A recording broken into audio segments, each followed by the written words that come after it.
is up, YouTube? What's up, Raider Nation? It is Victory Monday. We are no longer winless. We are no longer losers. We finally got a dub against the Denver Donkeys. Oh, and it feels great.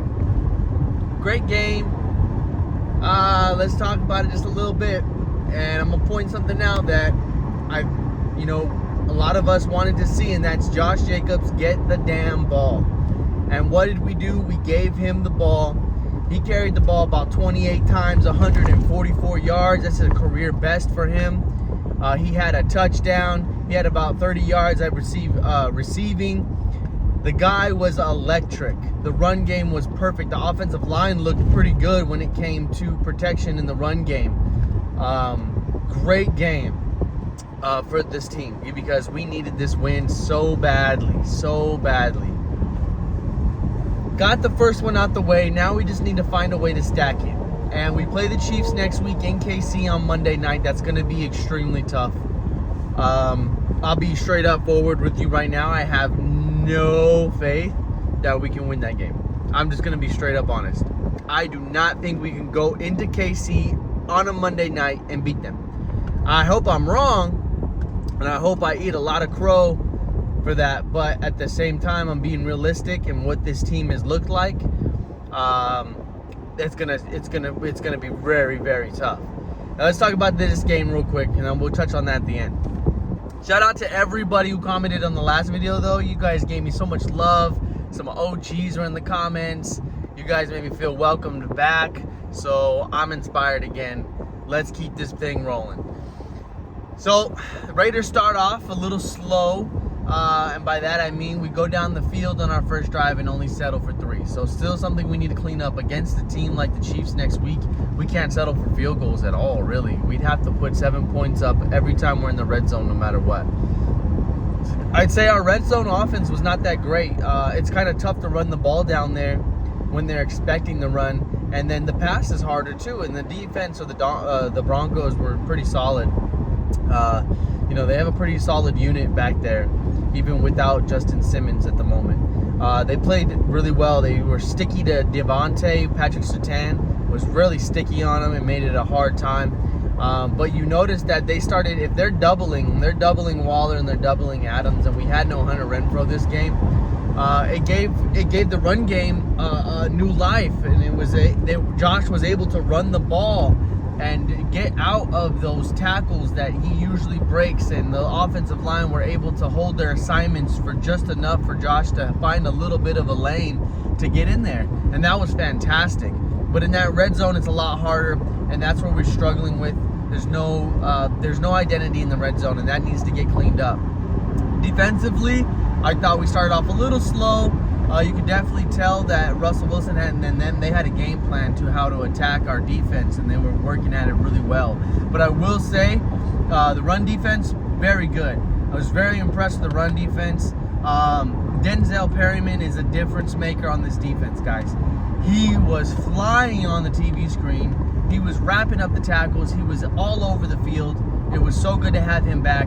But the guy goes out in the second half with a concussion, and I really, really hope he's able to play against the Chiefs. He's got an extra day to recover, so I don't know. But after we saw what happened with Tua and the Dolphins, they're probably going to be really strict. I mean, look at Hunter. He's missed his second game in a row after a concussion. So they're probably going to be really, really strict and play very safe and make sure that he is 100% before he can get back out there. But goddamn, let me tell you, Denzel Perryman is 100% a difference maker in that defense. Of course, he's the leader. But with him, the defense looked a lot better. We were out without Rock Ya-Sin. Nate Hobbs was filling in on the day. Luckily, he was able to play Sam Webb and Amik Robinson. Now, there was a play where Jared Jeudy got the ball off Amik Robinson on a one-on-one. Looked like Amik tripped on him on his own self and fell down and called him little. Well, let me tell you, ever since that play, it was Amik Robinson's day, baby. He was shoving down everyone, breaking blocks, tackling, making huge plays, and then it was the fumble. Daron Harmon forces Melvin Gordon to let go of the rock.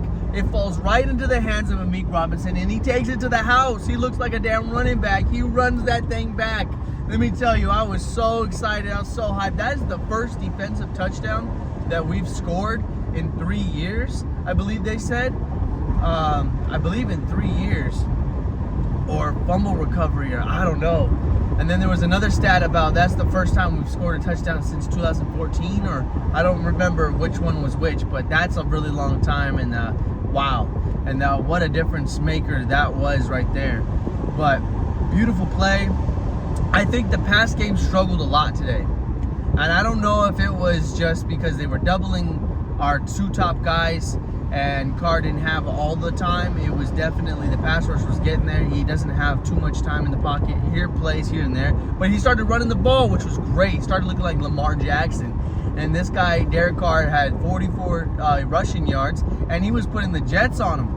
A couple of them were huge because they extended the drives. They got the first down, and that's exactly what you need from your quarterback to make those awareness decisions and not force the ball into somewhere where it's not going to be catchable. And Davante Adams, although it may seem like he was having a tough day against Patrick Surtain, he still had like 9 catches for 101 yards. When Carr could find him, he could find him. So, but offensively, it was all about Josh Jacobs, man. He opened up the playbook. He continued to drives, and he sealed the game at the end of it. Zamir White had a beautiful run, pitch toss on a 3rd and 1 in the red zone to really seal the game for us. But goddamn, great game. The third quarter was fantastic. The defense didn't allow anything. Max Crosby was all over Russell Wilson in that half. Great punt by A.J. Cole, pinned him on the 1-yard line. Great play by Mac Hollins, man. If he's not catching the ball, he's doing something towards it, and he's making plays, and he's standing out. And overall, I think a really good collective win. It's definitely some things this team, against like a team like the Chiefs next week, are going to have to clean up, man. And that's passion, and that's getting to that quarterback, getting to Patrick Mahomes. I was watching Chandler Jones closely to see if he goddamn do anything. He got a couple holding calls called for him, so that was good. But as far as pressure goes, still wasn't knocking on the door like Max has been, man. And that's a really big deal. Max can't do it all by himself, and it almost felt like he was for a minute there in the third quarter. It looks like Max was carrying the team on his back. Putting that pressure on Wilson was great. Other than that, yeah, Josh Jacobs, hell of a game. Derek Carr did just enough. He was the game manager in this one. He did just enough to get us the victory. Nothing flashy from the passing game at all this game. The defense was outstanding, though. They got the stops when we needed them. Fourth quarter kind of got a little shaky there. Kind of seemed like we were headed back in the direction we were in the last 2 weeks. But you know what? The offense showed up, and they extended the drives and put the game out of reach. Something we didn't do against the Cardinals, and something we couldn't finish against the Chargers or the Titans. So great to see that. This team is not a bad team, man. The defense, I'm a little very skeptical about, but this is not a bad team. We lost by 2 points to the Titans, 3 to the Cardinals, or however many, 5 to the Chargers, or however many again. But it was all one-score games. All had a chance to win the game, and we've completely bluttered each one of them. So it's unfortunate, but I hope that we can all put that behind us and look forward. We got the Chiefs, and even if we lose against the Chiefs, we go into a bye week, we can regroup. Our next 3 games are against the Texans, the Saints, and the Jaguars. And to me, those are all winnable games. Those are all fair matchups. The Jaguars have looked pretty good this season. I give them that. But as far as it comes to the Texans, they're still winless. And the Saints are struggling with Jameis Winston being hurt this week. Who knows where he'll be in a few weeks. But, God, man, it's all about stacking them up. You take one, try to get another. And if we could somehow pull an upset against the Chiefs, would be a huge deal. Going into the bye week 2 and 3 rather than 1 and 4 would build the confidence of this football team, especially beating probably still the best team in the division. I'll have to admit that. They pretty much manhandled the Tampa Bay last night, so the Chargers almost coughed up a victory against the Texans, but found a way to put it away. But Texans were knocking on the door and were coming back. So good victory. Got to start stacking them though. we're not like, this is still a young season. This is a lot of football to be played, man. We got to play every single division opponent one more time, and we're gonna see the Chiefs for the first time next week. So who knows?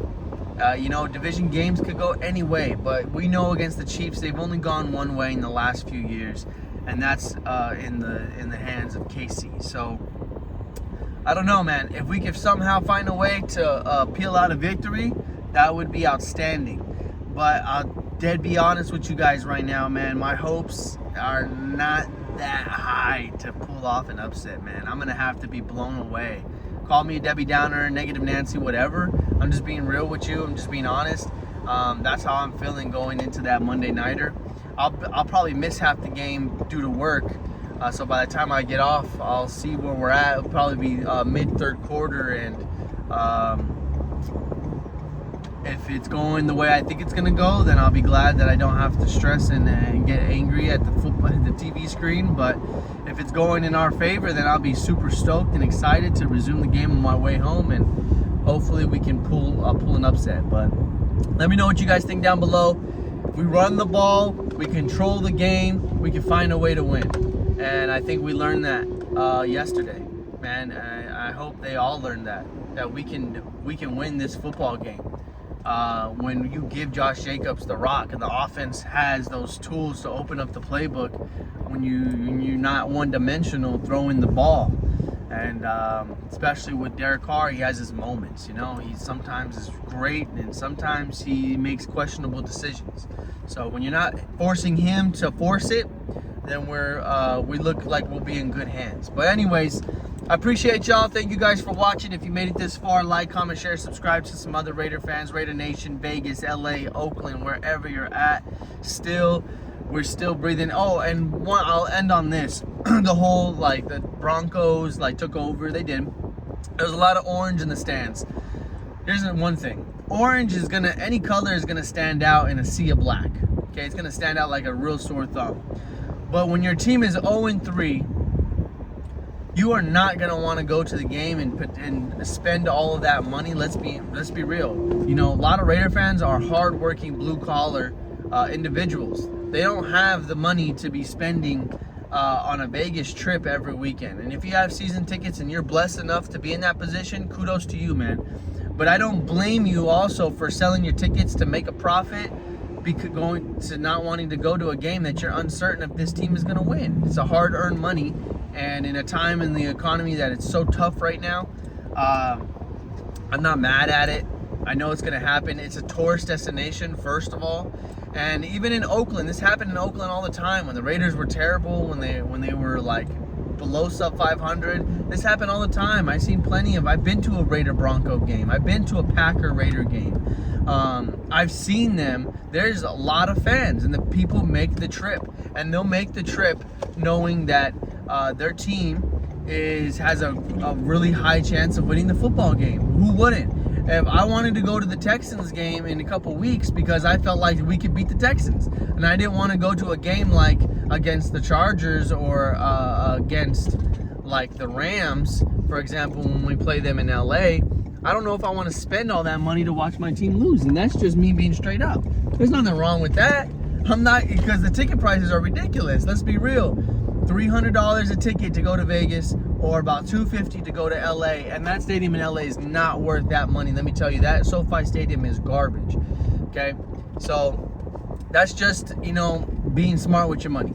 And if Denver fans made the trip and they had a bad weekend because they lost, then fuck them, They spend all that money going to Vegas, hotels and airplanes and fucking the game tickets, spend all that money just to watch their team get smacked by Josh Jacobs. And that's a good feeling. So don't pay no attention to that. That's going to happen. It's Vegas. It's going to happen when your team only has 0 wins. So if you're feeding into that, or Bronco fans are in your ear about it, just let them know what it is. It's the truth.